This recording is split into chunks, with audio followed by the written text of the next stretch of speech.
이스라엘을 애굽에서 산하 정책을 썼던 애굽이 결국 아이를 못 낳게 해서 아이 낳을 때에 산파를 시켜서 남자 아이면 죽여라. 그러다가 그것도 실패하니까 아예 자기 군인들을 풀어서 산의 아이면 나일강에 그냥 강에 던져라. 그래도 내가 거기에 대한 책임을 묻지 않겠다 했습니다. 그래서 시브라와 부하는 모든 히브리 산파들의 대표라고 보시면 되겠고, 이들은 애굽 왕 바로가 직접 불러서 명령한 사람입니다. 너희들은 히브리 산파들이냐? 네, 그랬죠. 네, 했겠죠.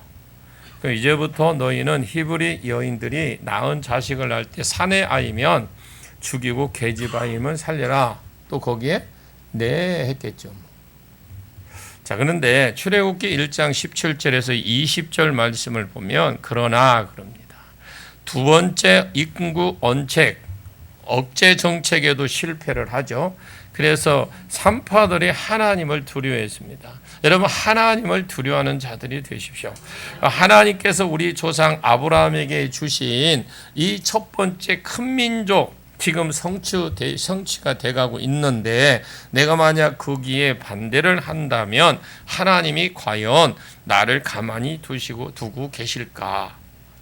이와 같이 산파들이 왕의 명령보다 하나님을 두려워했기 때문에 왕의 명령을 어기고 남자아이를 살려주었습니다. 그래서 바로 왕은 산파들에게 명령해도 행동을 하지 않았다는 말 듣고 시브라와 이 부하를 불러서 추궁하죠. 내가 왜 산의 아이를 죽이라고 했는데 왜 어찌하여 내 명령을 거역했냐?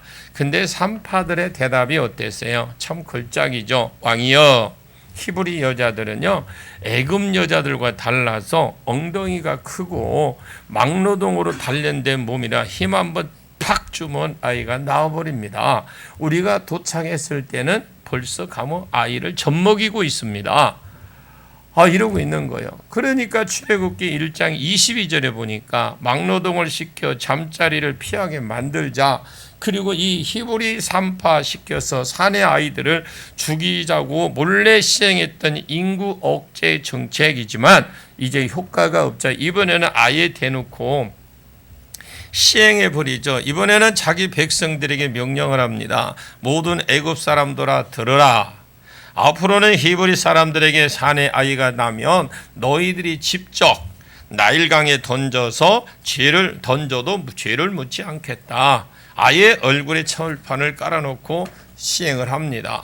근데 이 모든 일이 어떻게 생겼을까요? 첫 번째, 약속이 이루어졌느냐? 이스라엘 백성들이 애굽에서 나갈 생각을 하지 않는 이것에 대한 하나님의 채찍이었어요.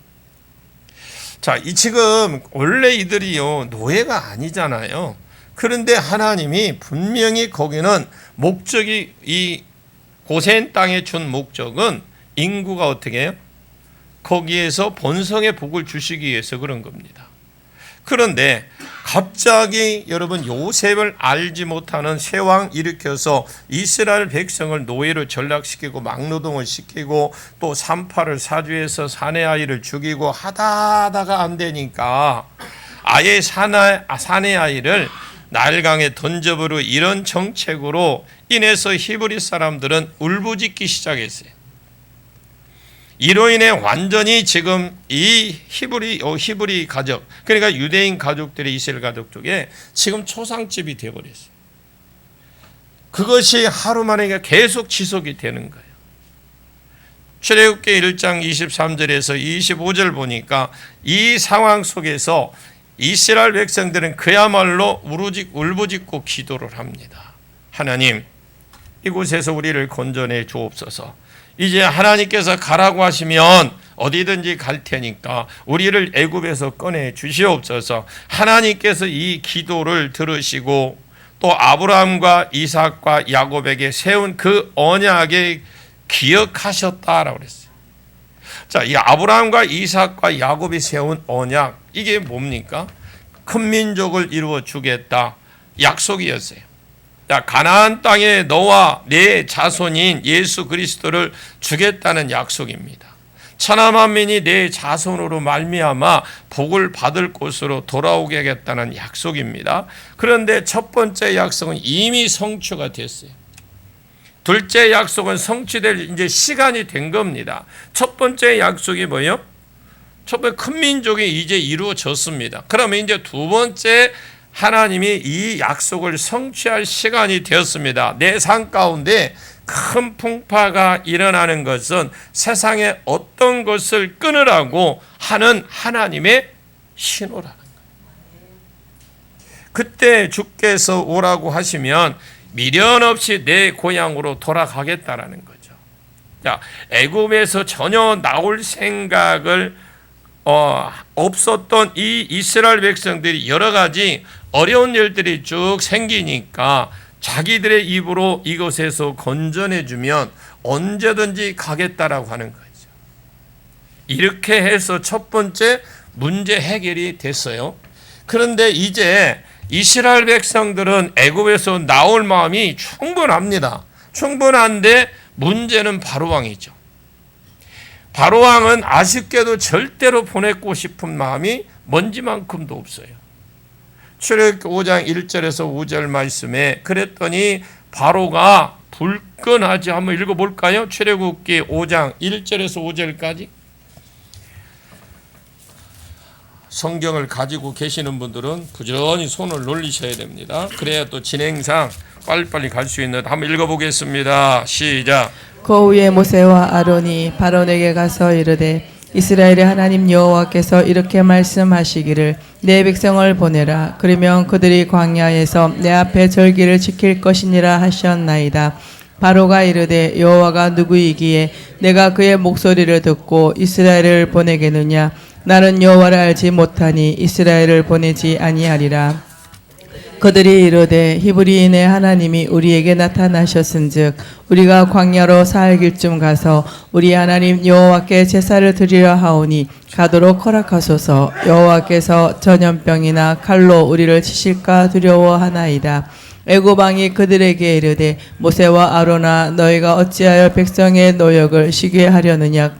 가서 너희의 노역이나 하라. 바로가 또 이르되 이제 이 땅에 백성이 많아졌거늘 너희가 그들로 노역을 쉬게 하는도다 하고. 지금 바로가 불끈하지. 언제 발끈합니다. 여호와가 누구이게 나더러 이 그런 백성들을 보내라고 말을 하느냐. 나는 그가 누군지 모르니까 이스라엘 백성들을 안 보낸다는. 이후의 말씀을 쭉 읽어보시면은 이스라엘 백성은 안 보낼 뿐만 아니라 오히려 종교 행사를 할 시간적 여유가 있다고 판단해서 이를 강도를 더 빡세게 시킵니다. 바로왕이 왜 이스라엘 백성을 보내지 않느냐? 그것은 바로의 이스라엘 인구가 그러니까 이스라엘 인구가 20살 이상 60살 이하의 남자만 60만이에요. 넘다고 봐야 돼. 여자 기타 부분을 합치면 200만이에요. 이 200만이 넘는 공짜 인력인데 이것을 보내겠습니까? 이런 이유로 지금 계속 버티고 있어요. 못 보낸다라는 거죠. 결국은 이 바로왕이 열대를 두드러 맞습니다. 첫 번째, 바로가 하나님 명령을 거절하고 무시해버리니까 하나님께서 바로에게 매를 드시는데 몇 방을 날리셨습니까? 총 큰 거로 10대를 날린 거예요. 그것도 처음보다 나중에 더 센 강도로 이것이 유명한 10가지 재앙이다. 이렇게 말합니다. 첫 번째 피, 두 번째 개구리, 세 번째 이 아세요? 옛날에 호롱불에다가 이 석가래라고 그래요. 석가래. 그 나이롱하고 섞인 옷이라 이 호롱불에다 이렇게 하면 나이롱 옷이 홀랑 타버려. 세 번째 파리. 네 번째가 파리죠. 그리고 다섯 번째 네 번째는 다섯 번째가 뭡니까? 전염병이죠. 그리고 여섯 번째 악성 종기 맞아요? 악성 종기. 그리고 7번째 우박, 8번째가 메뚜기, 9번째 흑암. 이 흑암 재앙이 재앙인데, 흑암은 더듬더듬할 정도로 빽빽한 흑암. 3일 동안 아무것도 안 보일 정도로. 그러니까 어떤 사람은 그동안 집에서 푹 쉬면 되겠네 라고 할 수 있겠지만, 이는 그럽니다. 그런 정도가 아니라 애굽에 해가 뜨지 않는 이로 인해서 기온이 뚝 떨어진 거예요. 그래서 수많은 사람들이 엄청난 추위로 인해서 얼어 죽을 뻔한 상황이, 그것이 9번째입니다. 그리고 마지막 10번째 재앙은 장자 죽음인데, 그렇다면 무엇으로 하나님이 실행하셨느냐? 이 장자 죽음, 전염병으로 죽이셨는데, 시편 78편 50절과 아모스 4장 10절에 애굽 사람의 장자들을 치실 때 전염병으로 치셨다라고 하십니다. 전염병이 돌았는데 정확하게 장자인 사람들만 죽였다라는 것이 하나님의 심판이라는 증거입니다. 이처럼 10가지 재앙으로 애굽을 하나님께서 난타하셨는데, 강도가 점차 세지면서 10번째까지 왔어요. 바로가 이제야 정신을 차리고 무조건 항복하여서 이스라엘 백성들을 보내주었는데, 출애굽기 13장 17절에서 18절에 17절에 보니까 바로가 백성을 보낸 후에 그럽니다. 블레셋 사람의 영토가 가깝다는 말이 나오는데, 고센 땅에서 블레셋을 걸치면 느긋하게 가도 일주일 내에 가나안 땅에 도착을 하는데, 하나님이 오히려 최단 코스로 가지 않고 느긋하게 돌아서 홍해 광야길로 인도하십니다. 왜 쉽고 빠른 길보다 힘들고 어려운 길을 하나님이 선택을 하셨느냐? 그 이유는 하나님은 이스라엘 백성이 블레셋과 반드시 뭐 해야 돼? 그리 지나가면 전쟁을 해야 돼요. 블레셋과 지나가려면. 그래서 그로 인해서 이 이스라엘 백성들이 애굽으로 다시 돌아올 가능성이 아셨기 때문에 그래요. 당시 이스라엘은 초강대국이었던 애굽을 손가락도 대지 않고 애굽을 쓰러뜨렸지만, 이것은 하나님이 함께 하셨기 때문에 가능한 겁니다. 여러분이 아무리 어렵고 힘든 일이 있어더라도 하나님이 함께 하실 때에 가능합니다. 일이 가능하다라는 거죠. 하지만 이스라엘 백성은 전쟁의 경험이 없기 때문에 전쟁이 일어나면 겁을 먹고 바로 애굽으로 돌아갈 것을 하나님이 아셔서 홍해를 지나서 시내산으로 돌아가는 방향길을 잡으신 거예요. 여러분 애굽에서 30년 동안 그들이 살면서 세상적인 사고가 아예 몸에 배어 있어요. 이대로 가면 가나안 땅에 들어가면 오히려 역효과가 발생하는 것을 하나님이 아셨기 때문에 훈련을 겸해서 시내산 방향으로 방향을 잡으신 겁니다. 자, 훈련 내용은 순종의 훈련이에요. 출애굽기 14장에서 17장까지 쭉 살펴보시면 주제는 딱 한 가지, 순종이에요. 광야를 지나는 동안에 세상에서, 즉 하나님께서 상식적으로 말이 안 되는 것을 여러 가지 요구합니다.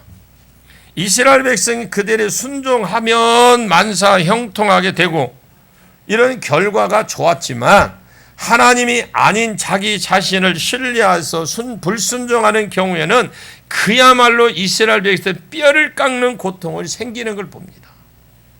그러나 순종을 반복해서 행하면 어떠한 상황에서도 하나님께 순종하는 사람이 되는데, 하나님은 이것을 이스라엘 백성들에게 가르치기 위해서 빠른 길이 아닌 멀고 험한 길을 택하셨어요.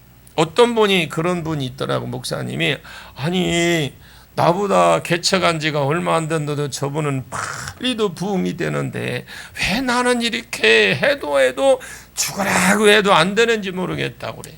그래서 성경을 읽어보시면 이스라엘 백성들을 훈련시키기 위해서 하나님이 빠른 길도 있지만 조금 더디더라도 올바른 신앙, 올바른 복을 받게 하기 위해서 하나님의 사람으로 하나님의 사명자로 세우기 위해서 훈련 기간이 필요했던 거예요.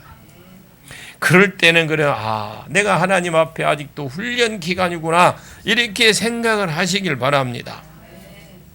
자, 멀고 험한 길을 택했는데 출애굽기 14장에 이스라엘 백성들이 홍해 근처에 딱 도달했을 때 바로의 왕은 이스라엘 백성이 떠난 것을 너무도 아쉽고 또 분통해서 애굽의 모든 병거들과 군인들을 데리고 뒤늦게 추격전을 감행했습니다. 이스라엘 백성이 홍해에 딱 왔을 때는 홍해 앞에는 바다가 있고 뒤에는 애굽의 병거와 군대가 있고 또 이러한 절망적인 상황에서 하나님께서 구름 기둥을 뒤로 옮겼어요.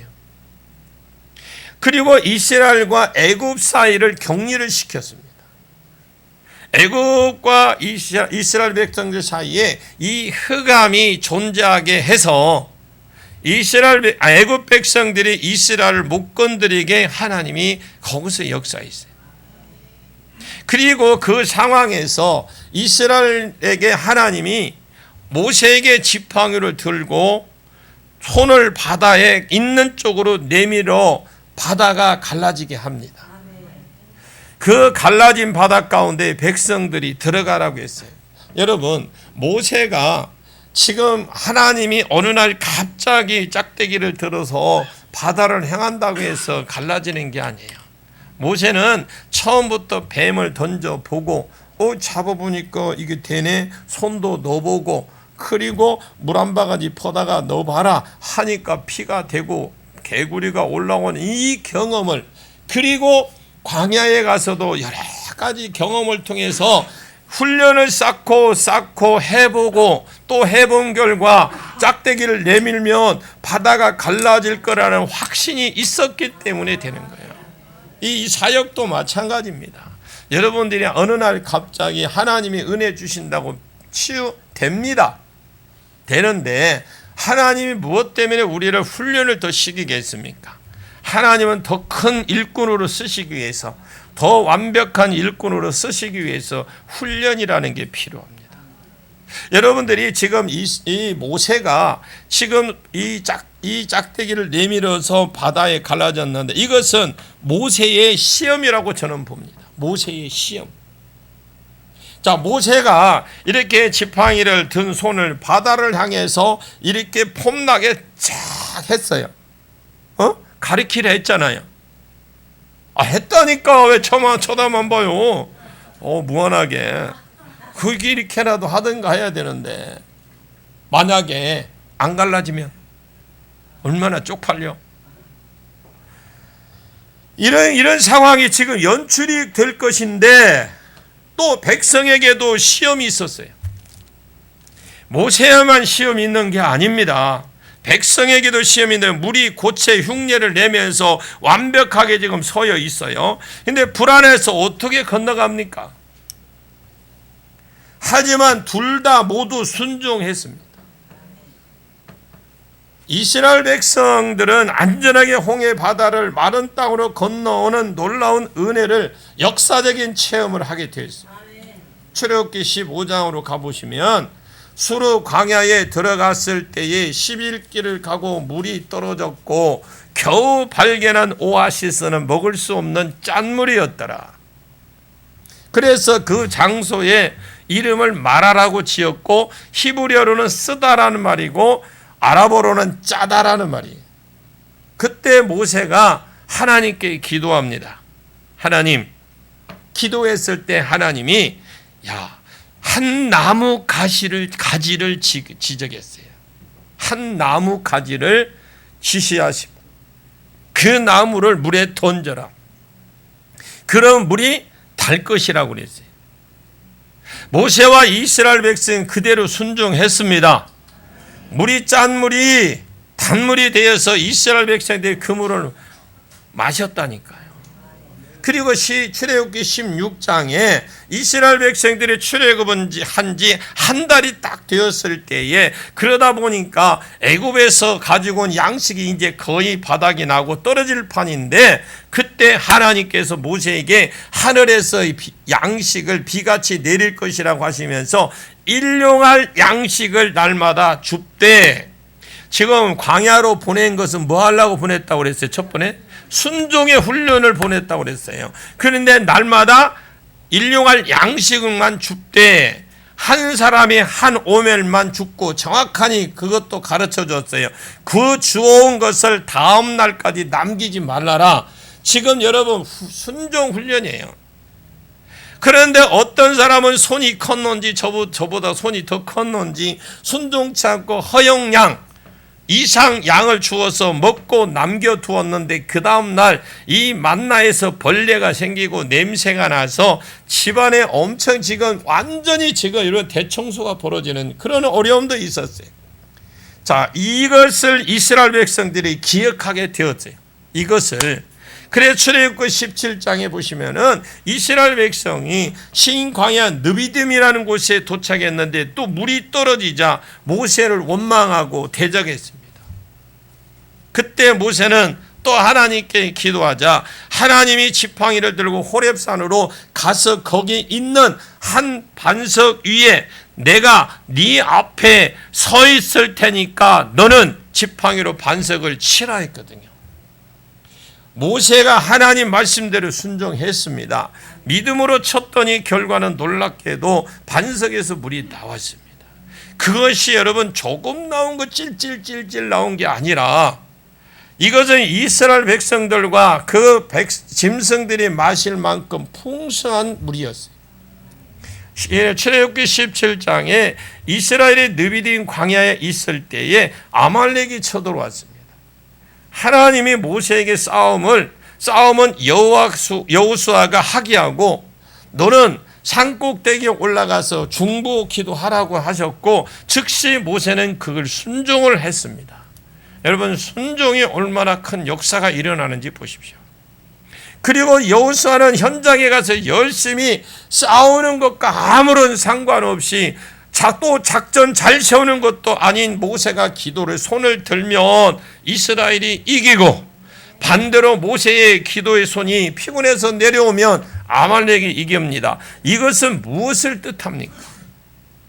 기도의 손이 들 때 하나님께서 모든 걸 서포트해 주시지만, 기도하지 않으면 하나님은 그냥 가만히 계신다라는 거예요.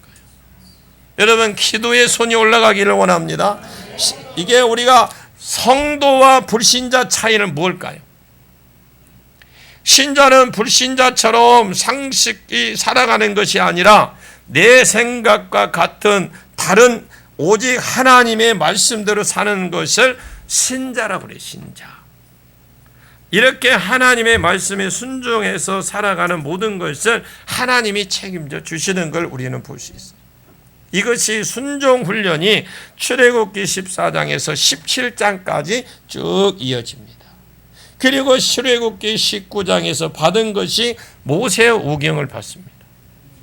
그런데 최소한 창세기와 출애굽기 레위기 이 시내산에서 받았는데, 아담, 셋, 에노스 같은 사람들도 세월이 조금 더 가서 노아, 셈, 아르박살 같은 사람들도, 또 아브라함, 이삭, 야곱도 그 이후에 시내산에 도착하기 이전의 사람들도 성경을 몰랐습니다. 그 이전 사람들은. 근데 물론 구전으로 전해오는 그런 제사법 존재했지만 성경은 존재하지 않았어요. 그러다가 최초로 창세기를 접한 사람들이 이 모세와 이 함께 출애굽 함께한 이 사람들이 특별히 창세기를 접한 사람들은 모세와 함께 출애굽에서 시내산에 도착한 당시의 이스라엘 백성들이거든요. 이들은 조상들이 경험하지 못했던 특별한 경험을 한 사람들이고, 최초로 하나님의 말씀을 펴서 읽고 들었던 사람들이에요. 이들이 성경을 읽고 들으면 이들은 많은 것을 깨달았을 겁니다. 하나님께서 이렇게 천지를 만드셨구나. 이 사람들이 마귀 때문에 그리고 하나님처럼 지혜로워지려는 욕심 때문에 아담과 하와가 죄를 지었구나. 사단은 여자와 원수가 되어서 죽이거나 넘어뜨리고 하지만 하나님은 그 여자를 남겨서 여자의 후손을 보내주시겠다고 약속을 하셨구나. 이 가인이 아벨을 쳐 죽인 것도 여자를 끊으려고 하는 사탄의 전략이었구나. 이렇게 등등 이 모든 것을 포함해서 깨달아진 것이 시내산이에요. 이 모든 것을 깨달을 때에 시내산에서 모세 오경을 받을 때입니다. 성경을 많이 읽으시기를 주의 이름을 축복합니다. 그래서 성경을 좀 아셔야 내 과거를 알 수 있어요. 내가 왜 이렇게 살았는지 성경을 보면 해답이 보여요. 그리고 내가 지금 왜 여기에 있는지 그거에 대한 물음이 풀려지고 내 미래도 풀려지고 앞으로 나의 진로 무엇을 알고 살 것인지 답이 명쾌하게 성경에서 제시해 줍니다. 이것을 성경을 읽고 듣는 자들의 받는 복이라고 그래요. 출애굽을 지나서 이스라엘 백성들이 40년 광야의 충만이 바로 민수기입니다. 민수기는 백성 민자에 계수할 수 사용해서 백성의 수를 기록한 책이다라고. 민수기가 백성의 수를 기록한 책이 바로 민수기입니다. 왜 책의 제목이 민수기냐? 이 책의 가장 중요한 것이 민수기는 백성의 숫자가 굉장히 중요합니다. 총 2번 인구 조사를 했는데 첫 번째 민수기 1장에 출애굽 1, 2년 후에 시내 광야에서 갔을 때쯤 한 것이 1차예요.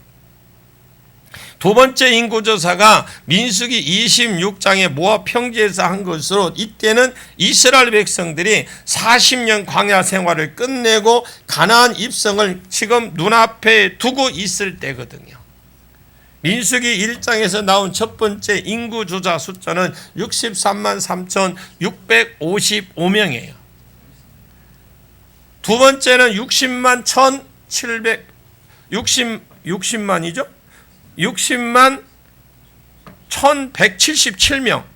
그러면 나올 때보다 마지막 민수기 26장이 점검했을 때 줄었나요? 불었나요? 줄었죠, 인성화. 그 다음 인구가 늘어난 것이 아니고 오히려 줄었습니다. 그런데 하나님께서 아브라함에게 큰 민족을 만들어 주겠다는 약속을 하셨기 때문에 이스라엘의 인구는 절대로 줄어들 수가 없습니다. 그러면 우리가 생각할 때 인구가 줄었다는 것은 민수기 내용이 과연 어떠한지 감이 나오죠. 이들이 순종해서 복을 받았을까요? 불순종해서 결과가 저주를 받았을까? 흔히 우리가 애굽을 세상의 40년 광야길을 예수 믿은 후에 이 땅의 삶에서 또 가나안 땅을 천국을 비유를 하는데, 그렇다면 이스라엘이 광야 이 생활을 하는 생활을 동안 지었던, 그래 광야 생활을 하면서 지었던 모든 죄가 오늘날 우리가 쉽게 범할 수 있는 죄라고 보셔야 돼요. 이해 가십니까? 이 광야 생활을 하면서 이스라엘 백성들이 지었던 이 죄를 오늘날 우리가 쉽게 범할 수 있는 죄라고 보셔야 돼요. 이스라엘 백성들이 40년간 광야길에서 지은 죄를 크게 7가지입니다. 민수기 11장에 가장 먼저 나오는 죄악, 원망. 가장 많이 범한 것 죄도 원망. 첫째는 하나님께 범죄한 것이고, 둘째는 어리석은 죄입니다. 여러분, 첫째는 원망은 하나님께 하는 죄입니다. 여러분, 원망하지 마십시오. 우리 부모를, 남편을, 처한 환경을 원망하는 것은 하나님을 원망하는 거예요. 그 이유를 말하면 이 환경을 허락하신 분은 하나님이시잖아요. 자, 그런데 두 번째 원망은 뭐라고 그랬어요? 어리석은 죄라고 그랬죠. 그 이유는 지금 벌어지는 이런 결론이 아니라 과정인데, 로마서 8장 28절에 사랑하는 자 곧 그 뜻대로 부르심을 받은 자는 모든 것을 합력하여 선을 이룬다라고 말씀합니다. 정말로 합력하여 선을 이루기 위한 과정인데, 지금 하나님께서 더 좋게 하시려고 지금 끌고 가는 와중에 중간 과정에서 원망해서 참으로 어리석은 경우라고 할 수 있잖아요. 하나님이 지금 광야로 가는 목적은 그들을 훈련시키기 위해서 이끌어 가고 있어요. 근데 민수기 11장에 두 개의 죄가 나오는데, 위에서 언급했던 것처럼 원망과 탐심이에요. 백성들이 광야길을 지나가면서 계속해서 만나를 먹으니까 질려서 이제 고기는 없어. 고기는 왜 안 주나? 고기 먹을 수 없나? 왜 우리는 고기를 안 주냐? 이렇게 투덜거리자 하나님이 이것을 들으시고, 여러분들이 그냥 힘들다고 어떤 말 한마디 투정하는 것을 나 혼자 하는 것 같고 나 혼자 속으로 하는 것 같지만, 하나님이 이것까지도 들으시고 모세에게 앞으로 한 달간 고기를 이 사이에서 끼어서 이 사이에서 빼는 건 날도 그 정도로 하나님 고기를 실컷 주겠다고 그랬어요. 자, 한 달간 고기를 주어 먹이겠다고 하시는 이 일을 위해서 여호와로부터 바람이 나와서 메추라기를 몰고 옵니다. 여러분, 메추라기가 덩치에 비해서 날개가 작습니다. 그러면 오래 날아갈 수가 없잖아요. 메추라기가 전 40kg 90cm 높이로 쌓여있어요. 지금 계산을 좀 몇 킬로요? 40kg에 90cm 높이로 40kg 90cm 높이로 준 거예요. 뭐 놀리지도 않으니까 별거 아닌 것 같지. 우리 40세를 잔쳐가지고 여기서 40cm로만 안에 쌓여도 할 거 아니에요. 언제 잡아먹는데 할 거 아니에요. 그랬더니 백성들이 눈이 뒤집힌 거예요. 하루 종일 메추라기를 잡아서, 그 이튿날도 하루 종일 잡아서 장막에 산처럼 쌓아두고, 뭐 상하니까 얼른 뭐 할까요? 털 빗겨서 배 따서 내장 버리고 싹 뒤집어 가지고 어디다 놔? 햇빛에 말렸겠죠. 그래서 쌓아놓은 거예요. 심지어 그 이튿날도 하루 종일 잡아서. 그럼 왜 그랬을까요, 여러분? 두고 먹겠다라는 거예요. 충분히 하나님은 한 달간 고기를 두겠다고 하셨어요. 믿지 않고 욕심을 부린 것입니다. 이로 인해서 결과는 식사 시작할 즈음에, 막 먹으려고 할 즈음에 하나님 이스라엘 백성들을 쳐서 떼거지로 죽어서 나갑니다. 여러분, 순종의 훈련 기간인데, 하나님이 지금 훈련 기간인데, 예를 들어 이렇게 생각하시면 돼요. 어느 A 교회에 굉장히 어려워. 그래서 이 어려운데, 지금 이 어려운 것이 하나님이 어때요? 지금 훈련 기간이요. 그런데 B 교회와 이 C 교회가 불쌍해서 도와주는 거예요. 하나님이 훈련시키고 있는데, 그러면 우리가 생각을 해보십시오. 우리가 인간적으로 볼 때에 그 교회 도와주는 게 맞아요, 안 맞아? 맞아. 인간적으로 볼 때. 그런데 하나님은 편으로 볼 때는 둘이 고생이요. 고생하는데 일 퍼준다고 어렵고, 그런데 퍼준다고 해서 하나님이 이게 유익하냐? 유익되지도 못하다라는 거죠. 그래서 우리가 기도하고 시작을 하십시오. 기도해보고 뭐든지 하시라 이 말입니다.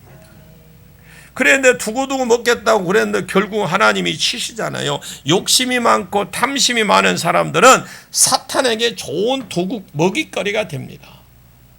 그냥 사단이 막 가지고 놀 정도로 그 이유는 사탄은요, 사람을 실족시키기 위해서 미끼를 던지는데 대상자의 욕심은 미끼를 던집니다. 야고보서는 각 사람의 유혹을 받는 것은 그 사람의 유혹에 끌려 미혹됨이라 그래요. 욕심이 많은 사람은요, 사탄에게 그야말로 식은 욕 먹기나 다름없어 사탄이 가지고 놀기에 아주 좋은 거예요. 예수님도 사탄에게 3번이나 시험 받았지만 넘어가지 않았던 이유는 예수님은 욕심이 없으셔요. 예수님에게 굳이 욕심이 있다면 하나님의 영광을 연 것이 최고 다할 겁니다. 아마 민수기 12장을 보시면은 지도자를 대적하는 반역을 합니다. 모세가 굿소 여자를 취했죠. 이것을 미리암이 구실로 삼고 아론이 동조해서 모세를 비방하고 대적을 합니다. 일반인이 싸우면 지도자가 중지할 수 있겠지만 이 지도자들이 싸워서 하나님이 결국 직접 개입을 하십니다. 결과적으로 미리암이 나병 환자가 됩니다. 그 당시에 나병은 하나님의 저주였기 때문에 그 자리에서 미리암이 나병에 걸린 것은 이것이 하나님의 심판임을 의미해 주고 있어요. 이거는 하나님이 지적하신 미리암과 아론의 죄는 8절에 나오는데 민수기 12장 8절에 너희가 어찌하여 내 종 모세 비방하기를 두려워하지 아니하느냐. 모세가 잘못하면 그의 잘못을 개인적으로 지적할 수는 있겠지만 공개적으로 비방했던 이유가 뭘까요? 개인적으로 얼마든지 자기 동생이고 자기 동생이잖아요. 얼마든지 데려와서 할 수 있는데 굳이 많은 사람들 앞에 공개적으로 할 필요는 없었어요. 근데 왜 그랬을까?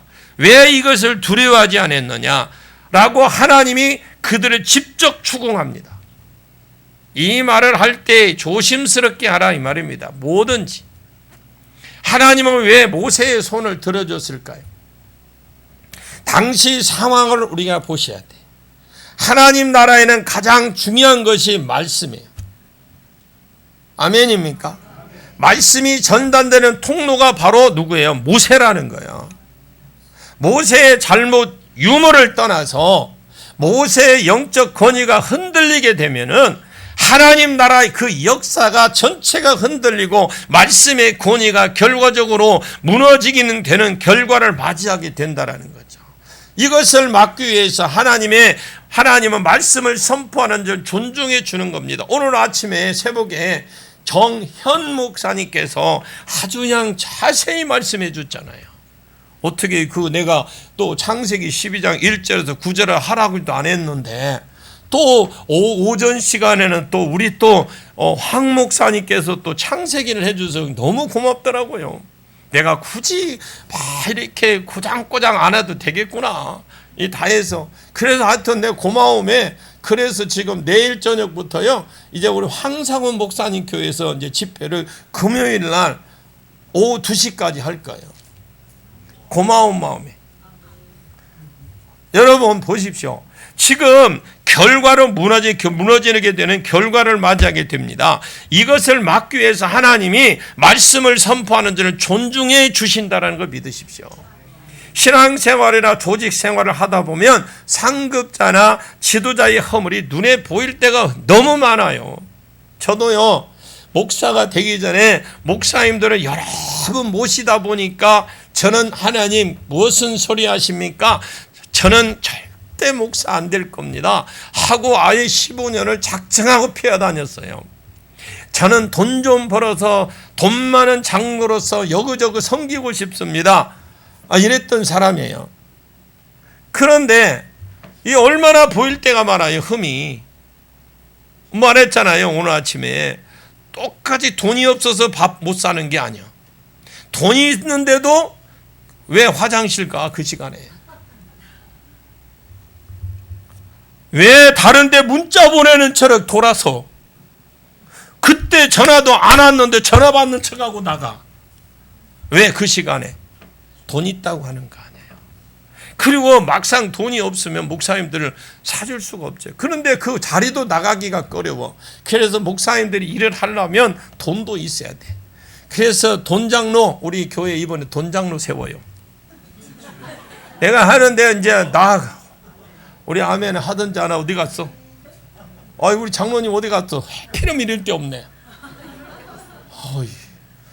방송에서 듣고 계시죠? 잘 들어서. 그잖아요. 어디 가서 목사가 없어서 쪽팔리면 안 되잖아. 있어야 돼요. 옷도 있어야 되고, 이 넥타이 없나? 있어야 되잖아. 없으면 참 그거 곤란합니다. 그냥 곤란합니다. 지도자가 신이 아니라 인간인데 왜 허물이 없어요? 그러나 우리가 이것을 공개적으로 비방하고 대적하여 싸우는 것에 대해서 하나님 기뻐하지 않습니다. 성도에게 오히려 피해가 가는 경우가 절대 다수이기 때문에 오히려 지도자의 허물을 덮어주고 중보기도하는 것이 맞은 거 그럽니다. 정 아니다 싶으면 다른 지도자를 찾으셔야 되지 대적하는 건 안 되는 겁니다. 아니 여러분 절이 싫으면 어디 가요? 절을 옮겨야 되나요? 왜 하필은 절이 나오냐? 아니 여러분 내가 교회가 싫으면 교회를 사보로 떠서 옮겨야 되나요? 내가 떠나면 되는 거잖아요. 그냥 그렇다고 하세요. 교회는 그러니까 하나님은 그렇지 않습니다. 그리고 민수기 13장과 14장에 보면 불신이야. 이스라엘 백성들이 바람 광야에서 각 지파 한 사람씩 뽑아 가나안 땅에서 12명 정탐꾼을 보냅니다. 적지를 자세하게 적군 적지를 가서 자세히 40일간 정탐하고 귀한 보고를 받고자 하는 그런 계획이 있는데 10명의 정탐꾼들이 오히려 가나안 땅은 좋은 땅이라 우리가 대적할 수 없는 네피림 자손들이 거인들이 옛날 다윗이 짜웠던 사람 누구예요? 골리앗이라는 사람이 있잖아요. 그런 거인들이 네피림, 우리가 창세기할 때 네피림이요 하나님의 아들과 사람의 딸들과 결혼해서 막 살고 하나님을 떠난 자들의 삶을 살았을 때 그때 네피림이 태어났어요. 그래서 그 이후에 양육강식의 생활이 되게 됐죠. 결국 힘있고 센 자가 다 차지해서 그렇게 사는 시대가 되었었죠. 그런데 그들이단 말입니다. 가보니까 키도 커. 내가 2m 10인분을 앞에 딱 서봤어. 와, 이렇게 봐야 되네. 저도 74거든요.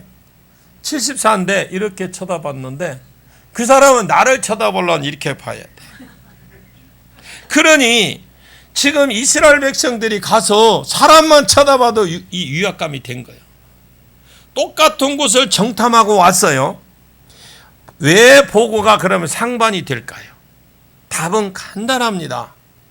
하나님 말씀을 어디에 두느냐, 환경 앞에 두느냐, 하나님 말씀 환경 앞에 두느냐, 뒤에 두느냐에 따라 있어요. 10명의 정탐꾼은 하나님 말씀을 환경 뒤에 두었기 때문에 환경에 굴복을 했고 포기를 했지만 하지만 여호수아 갈렙은 하나님 말씀을 우선순위로 두었기 때문에 말씀이 먼저 보이고 크게 보인 겁니다. 말씀이 크게 보인 겁니다. 그러면서 그들을 우리의 밥이다. 밥은 뭐예요? 먹는 거잖아요. 그냥 가면 그냥 우리는 숟가락만 들고 가면 퍼먹으면 된다 이 말이거든요. 여러분 만일 이 상황에서 어떻게 하실 겁니까? 여러분 하나님 말씀이 어디에 둡니까? 말씀 기준을 삼아 말씀 앞에 둔다면 믿음의 사람은 분명합니다. 근데 반대의 경우에는 이 사람은 불신의 사람이에요. 여러분에게 여호수아 갈렙의 믿음이 있기를 축원합니다. 그래서 민수기 15장에 보시면 안식일 날 나무하다가 잡혀 죽은 사람이 나오고 그 전에 그 전에요, 보면 그 앞에 5대 제사가 먼저 나오면서 부지 중에 죄 지은 그 죄가 5대 제사에 넘어가요. 내가 원하지 않은 죄 있어요. 죄는 그 5대 제사 안에 다 넘어갑니다. 그런데 고의적으로 지은 죄, 계획적으로 지은 죄는 죄 전가할 수 없어서 본인 스스로 그 책임을 다 져야 돼. 그러면 이 고범죄에 대한 예로 안식일 날 나무하다가 잡힌 사람을 말을 꺼냅니다. 어떤 사람이 안식일 날 나무하다가 잡혔는데 이런 경우는 없었어요. 그래서 하나님께 물었더니 하나님 반드시 죽이라 그랬어요. 더군다나 곱게 죽이지 말고 진 밖으로 끌어가서 돌로 쳐 죽이라. 이 진 밖으로 끌어가는 하나님 백성 아니다라는 거예요. 진 밖으로, 우리 구약에 보면 진 안과 진 밖이 나오죠. 이 진 밖에서 일어났던 것은 전부 다 하나님 백성이 아니라는 거예요. 진 밖에 끌어난다는 건 먼저 하나님 백성 가운데 추방이 됐다라는 겁니다. 시범 케이스로 그의 죄의 심각성을 교육시키고 계세요. 안식일은 히브리어로 사밧이라고, 사밧. 안식은 6일 동안 했던 세상 일을 쉬고 하나님을 예배하고 하나님을 기뻐하는 이것이 사밧, 안식일이에요. 주일도 마찬가지입니다. 예배만 딱 드리는 것이 아닌 세상 일을 다 접고 잠시 접고 예배를 드리고 하나님의 일을 하는 것을 안식이라고 그래요. 그런데 어떤 분은, 어떤 교회도 그렇지만 저희 교회는 주일날 예배를 드립니다. 새벽에. 그런데 주일날은 새벽에 붙어 있어요. 오전 예배 드리죠. 오후 예배 드리죠. 어떤 교회는 뭐 1부, 2부, 3부까지 드리고 그래요. 4부까지 드리는 분도 있는데 저는 그게 맞다고 생각해요. 온종일 예배 드려야 돼. 그래서 제가 고민 중에 하나가 있어. 점심을 먹고 오전 예배 드리지 말고 오전에 새벽 예배 드리고 그리고 이제 점심부터 이른 점심을 먹고 오후 내내 하면서 이제 예배를 드릴까 그런 고민도 해요. 우리 교인들 이제 고민이 엄청 채일 거예요.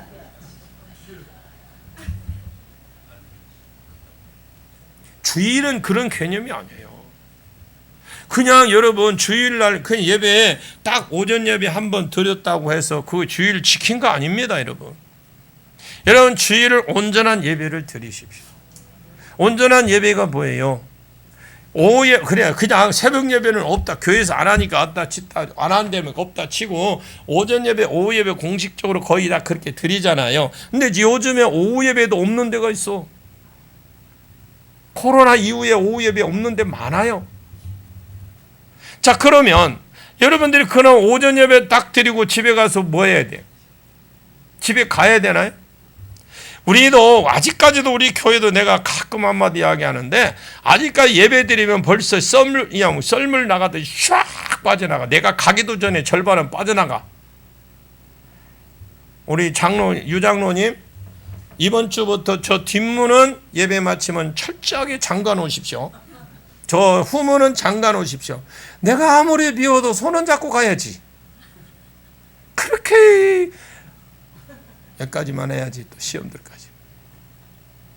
제가 우리 교인들한테도 그랬지만 제가 이 손을요 기도하면서 아침에 일주일 동안 우리 성도들에게 매일 가서 이렇게 해주 신방을 안 하는 대신에 딱 하나 하는 게 있어요. 기도해서 하나님, 제가 일주일 동안 제 사역이 바쁘니까 우리 성도들 일일이 돌볼 수 없으니까 하나님, 제가 주일날 예배를 마치고 예배 때마다 마치고 성도들 한 사람 한 사람 손을 잡아줄 때에 하나님 그 기름 부음으로 이들을 일주일 동안 하나님 지켜주시고 보호해 주시고 정말 이들에게 어려운 일 당하지 않도록 해달라고 기도를 쌓았습니다.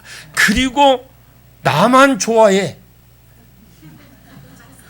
나는 기뻐서. 왜? 그런 기대감을 가지고 하잖아요. 그런데 우리 성도들은 저 뒷문으로 빠져가.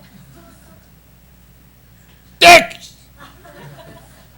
이런 마음도 모르고 그런 거예요. 여러분 주일날은요 예배 마치고 집에 가는 게 아니라 예배를 마치면 그 주변 사람들이, 이게 러시아에서 그래요. 러시아 사람들은 그 주변 예배 마치면 딱 그 옆에 있는 5-6명까지, 많게는 6명 딱 모여, 그리고 손 딱 잡습니다. 그리고 주신 금방 목사님을 통해 주신 말씀 붙들고 먼저 그 말씀이 우리 삶 가운데 이뤄달라고 막 통성으로 기도해요. 그 중에 이제 한 사람이 리더자가 됩니다. 그리고 뺑 돌아가면서 자기의 기도 제목을 놓고 기도해요. 그리고 여러분들이 끝나고 나서 같이 합심 기도하고 전도하러 나가. 아이, 근데 우리나라는 어떻게 해요? 바람과 함께 사라지다요, 그냥. 그리고 우리는요, 적어도 예배 마치고 그 가방 속에 핸드폰 말고 다른 것 말고 거기에다 전도지를 넣고 전도하러 가셔야 돼. 그리고 붙들고 하나님, 우리가 지금 전도하러 나가려는데 하나님 보여주옵소서. 그럼 보는 사람, 또 생각으로 온 사람, 느낌으로 온 사람, 환상으로 온 사람, 모자가 파란 모자 썼네요. 그리고 이거 여자네요. 치마는 어떤 색깔 입었네요. 그리고 다리가 오른쪽 전에, 나 지금 기도하고 있어요. 그리고 오른쪽에 있네. 그 한 사람 막 받아 적는 거야, 이제 막. 그리고 나서 가는 거예요. 어디로 갈 거요? 그 CGV 뭐라고 그래? 그 영화하는 데가 뭐라고 그래? 그거 보고. 뭐 영화를 안 보니까 나는. 거기에 가라. 아니면 뭐 홈프로스 가라. 가보면 그렇게 딱 모자 쓴 분. 모자가 빨간 모자냐 이거 물어봤을 거 아니에요. 본 게 있을 거. 그리고 치마 입었고 오른쪽 다리 덜 전다. 이래 그 사람만 볼 거 아니에요. 그럼 만나면 당신은 하나님이 나에게 붙여준 사람이다. 깜짝 놀랄 거 아니에요. 그러니까 붙여주면 다리 아프면 어떻게 기도해주고, 그리고 하나님의 은혜 체험하고 전도하고. 그렇지 않더라도 해야 되는데 전부 다 어떻게 뭐 하던 일을 내가 굳이 물어서 뭐 하겠습니까만, 주일은 예배만 딱 드리고 그런 것이 아니, 세상 일을 딱 접고 잠시 접고 예배하고 하나님의 일을 하는 게 안식일입니다. 민수기 25장에 가면은 음행과 우상숭배 두 개의 죄를 세트로 딱 묶어놨어요. 이것은 바알 숭배와 관련이 되어 있기 때문에 이 장을 이해하기 전에 먼저 앞에 22장에서 24장까지를 꼭 같이 읽어줘야 돼. 이 40년 광야 생활이 거의 끝날 무렵이었고 모압 평지에 들어왔습니다. 이스라엘 백성들을 보고 이 위기를 느낀 모압 왕은 발람을 초청을 합니다. 여러분, 이스라엘 백성들이 지나가는 걸 딱 보면서, 그 광경을 보면서 이 모압 왕은 발람을 초청해서 이스라엘에게 저주를 사주했지만, 발람은 오히려 성령이 취해서 무려 4번이나 이스라엘을 축복합니다. 여러분, 발람이 그러면은 뭐 하나님 믿는 사람 아니에요. 그리고 정신이 자기가 돌아와서 고개를 흔들고 와서 정신을 차려보면 모압 왕에게 이스라엘에 실족해 할 계략을 지도해 줍니다. 해보니까 자기도 그냥 가려니까 복채를 받아가야 될 거 아니에요. 그러니까 이 모압 왕에게 그 이스라엘 백성들에게 무너뜨릴 수 있는 계략을 가르쳐 주는데, 이것이 민수기 25장의 내용입니다. 이스라엘에게 저주를 하는 것이 아닌, 그들이 스스로, 이스라엘 백성들이 스스로 범죄하게 해서 하나님에게 심판을 받게 하는 것이 모압 왕 당신이 해야 될 최고의 방법이라고 지도해 주거든요. 누가? 발람. 이스라엘 원수가 아닌 친구로 대하고, 당신들 이스라엘 백성들의 원수로 대하지 말고 친구로 대해서 은밀하게 바알신을 이스라엘에게 수출하는 전략을 가르쳐 줍니다. 바알신은 앞에서 마찬가지로 바알신 첫째 돈의 신, 술의 신, 음란의 신이에요. 이 3종 세트를 가진 신이기 때문에 바알신을 수출하면 결국 이스라엘 백성들이 심판할 것이라고 충고하고 모압 왕으로부터 이를 시행하고 복채를 두둑하니 받아먹고 떠납니다. 그리고 이 모압 왕이 이 일을 시행을 해요.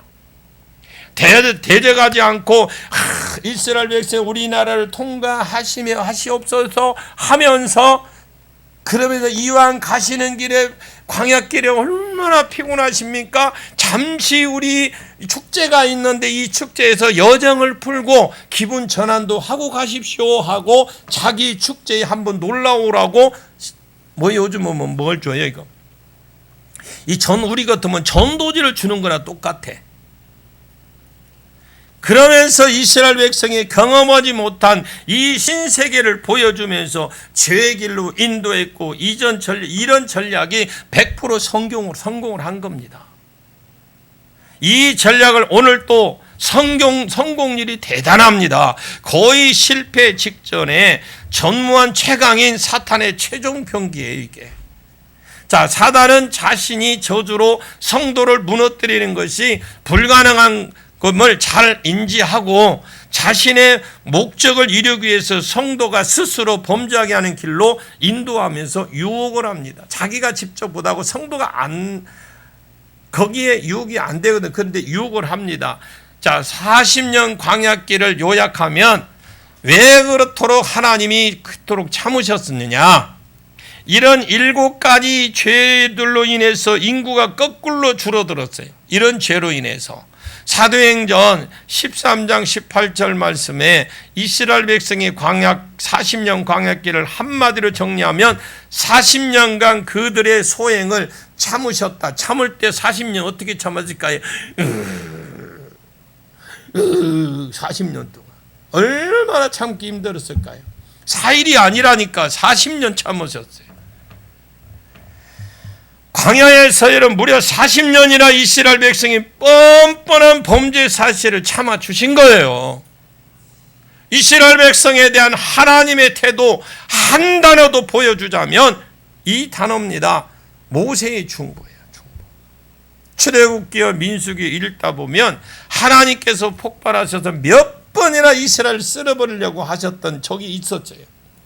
예를 들어서 시내산에 금송아지 우상 숭배할 때에 하나님은 다 그들을 죽이고 모세를 통해서 새로운 나라를 이루어주겠다고 한 적도 있어요. 파란 광야에서 10명의 정탐꾼 경우에도 하나님 나라의 약속을 불신할 때에 이스라엘 백성은 전원을 전염병으로 치고 모세의 자손으로 크고 강한 나라를 이어주겠다고 약속도 했어요. 그 고라 반역 사건에도 하나님 나라는 전염병을 내려서 그들을 치우고자 했지만 모세가 그때마다 나서서 하나님과 이스라엘 백성들 사이에서 중보하고 하나님 지금 이들을 죽이시면 우리가 죄를 지어서 이스라엘 백성이 죽어도 마땅합니다만 우리가 알고 있습니다. 자세한 사정을 모르는 이스라엘 이방인들은요, 하나님의 능력이 부족해서 도중에 다 죽였다고 할 겁니다. 만일 그 경우에 그러면 하나님 체면이 뭐가 됩니까? 하나님 당신의 이름을 위해서라도 이들을 죽이시면 안 됩니다. 문제가 생길 때마다 모세가 중보 기도를 했어요. 하나님이 이런 모세의 중보 기도를 주시고 이번에도 그럽니다. 내가 너의 말을 들었다 하시면서 이스라엘 백성들을 용서하셨어요. 하나님의 약속이 있었습니다. 우리가 겉보기에는 모세의 중보로 인해서 하나님이 참으신 것 같이 이것이 이후의 전부가 아닙니다. 과거에 아브라함과 이삭과 야곱과 했던 언약의 말씀 가나안 땅을 주겠다고 약속을 하셨기 때문에 하나님께서 더 궁극적인 목적으로 오래 참으셨어요. 하나님은 죄인을 심판하십니다. 그러나 심판하시고자 하는 마음보다 더 큰 마음이 있다면 이들이 비록 죽어도 싸다고 할지라도 약속하신 대로 가나안 땅을 주고 그 땅에 예수를 보내서 이들 뒤에 역사하고 있는 사탄의 머리를 벗겨버리고 천하 만민이 복을 받는 돌아오게 하고자 하는 하나님의 그 마음, 이게 구약의 하나님의 마음이에요. 여기까지 이끌어오신 하나님이 그 마음을 가지고 계십니다. 그 마음이 더 강하고 크셨기 때문에 의함 고개를 흔들면서도 40년 동안 참으신 거예요. 이스라엘 백성들이 가나안 땅에 이제 들어왔어요. 하나님께서 아브라함에게 주신 두 번째 약속은 가나안 땅이거든요. 이 두 번째 약속이 이루어지기까지 수종 들었던 가장 대표적인 사람이 모세라고 있습니다. 모세예요. 모세는 출애굽 때부터 이스라엘 백성들에게 율법을 가르치면서 이스라엘이 가야 될 길을 교육을 하고 40년 광야길 생활 동안 마침내 가나안 땅 딱 입구까지 와요. 이스라엘 백성들이 배에다가 데려다 놓았어요. 딱 가나안 입구까지 이제. 이렇게 모세가 죽고 실제로 이스라엘 백성들에게 이 가나안 땅에 준 사람은 바로 여호수아입니다. 하나님은 그에게 이스라엘 백성들을 이끌고 가나안 땅으로 들어가라고 했는데 여호수아는 뭐랬냐? 그래 순종하여 그랬어요. 요단 동편 시딤이라는 곳에서 요단을 건너갈 길갈 언덕으로 올라갔다. 여기에 이 시딤에서 요단강으로 건너갈 때 하나님께서 재미있는 명령 한 가지를 내려요. 한 지파에서 한 사람씩 차출의 12돌을 주면서 요단강 한가운데에 세우라고 하셨고, 또 다른 12돌을 12돌 두 개는 그 12돌 중에서 12개는 요단강에서 거기서 주어서 이스라엘의 백성들이 건너갈 길갈 언덕에 두라고 했어요. 여호수아 4장 7절과 9절에 여기에 12돌은 이스라엘 12지파를 상징하는데, 그리고 요단강 가운데 잠겨 있는 이 12돌은 12지파가 죽었음을 상징합니다. 요단강에 있는가. 그 전에 40년 광야길에서 불순종하고 죽을 번질거리는 이스라엘 자손이 죽었다라는 표시가 요단강 가운데에 빠져있는 12돌을 상징하는 겁니다.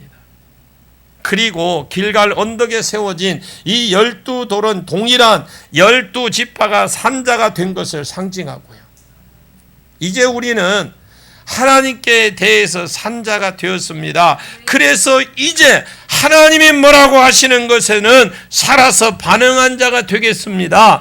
표시가 길갈 언덕에 세워진 12돌개의 상징이 된 거예요.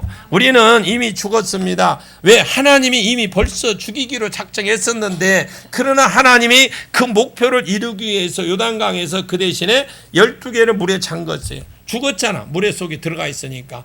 다시 거기서 주워서 길갈에 세웠다는 게 이제 우리가 뭐예요? 40년 광야길에서 불순종하고 번질거리면서 여기까지 왔는데 이미 자손 죽었다. 그래서 그리고 언덕 위에 세운 것은 12돌은 동일한 12지파가 죽었던 12지파가 다시 산 것을 상징하는 거예요. 그래서 우리는 하나님께 대해 산자가 되었습니다. 그래서 이제 하나님이 뭐라고 하시는 것에는 살아서 이제 우리가 반응을 한 자가 됩니다. 그게 세례잖아요. 내가 그래서 세례를 할 때 우리 장로교회는 물이 너무 아까워갖고 조금씩 찍어 바르잖아. 저도 그렇게 찍어 발라요. 그런데 한번 해보고 싶은 게 있어. 그냥 어디 가서 푹 담가 그냥 깔딱깔딱한데 내놓으면 한번 해보고 싶은데, 그게 세례가 원래는 침례가 맞아요. 침례가 원래는 침례로 돼 있어요. 이렇게 해서 들어온 가나안 땅에는요, 가나안 땅에 딱 들어온 게 31개의 성읍이 있어요.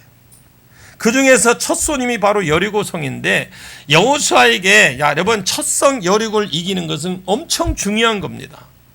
만약 실족한다면 가나안 땅에 들어가지 못하고 목숨도 보장받지 못합니다. 그래서 여호수아는 여리고를 향해서 막 가고 있는데 거의 도착할 딱 지경에서 한 사람이 칼을 딱 빼들고 들었습니다. 그때 당신은 누구냐? 아군이냐 적군이냐고 물었더니 그 사람이 그래, 나는 내 편도 아니고 적 편도 아니다. 나는 군대 장관으로 왔다. 이런 대답을 듣게 되는데, 구약 성경에 여호와의 사자, 여호와의 군대 장관 이런 표현은 거의 오실 예수님으로 표현합니다.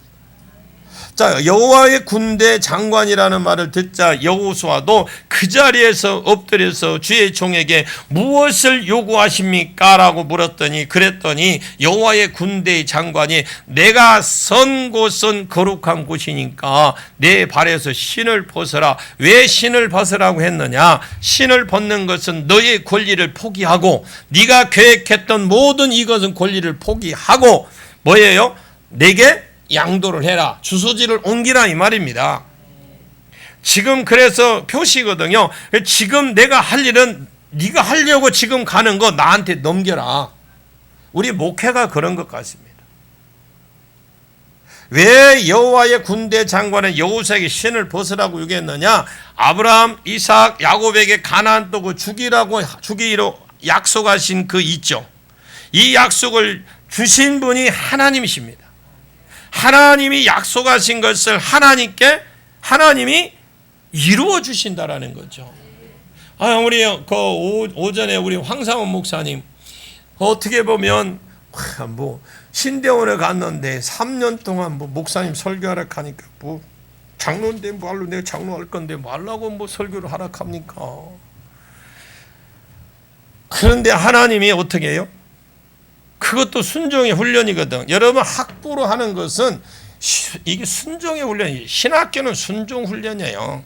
여러분, 1등한 사람이나 꼴등 겨우 깔딱해서 신학을 마친 사람하고 목회는 누가 더 잘할까? 해봐야 알아. 신학교에서 장학금 받고 간 사람이 목회 엄청 잘할 것 같아. 근데 신학교에서 겨우 졸업장만 딴 사람이 더 목회 못할 것 같아. 저희 학교에서 제가 그때 나이가 많았어요. 42살인데 물론 저보다 더 많은 사람 몇 사람도 있었고, 그런데 이 젊은 친구들이 많았어요. 근데 우리는 이 지방에서 4년을 하고 올라갔어요. 그러면 1년 더 하면 몇 년이에요? 5년을 하죠. 자기들은 이제 와서 정규로 들어온 거 2년만 하면 돼. 그럼 누가 선배요? 그런데 우리를 무시한 거예요. 그러면서 그 오기가 나더라고.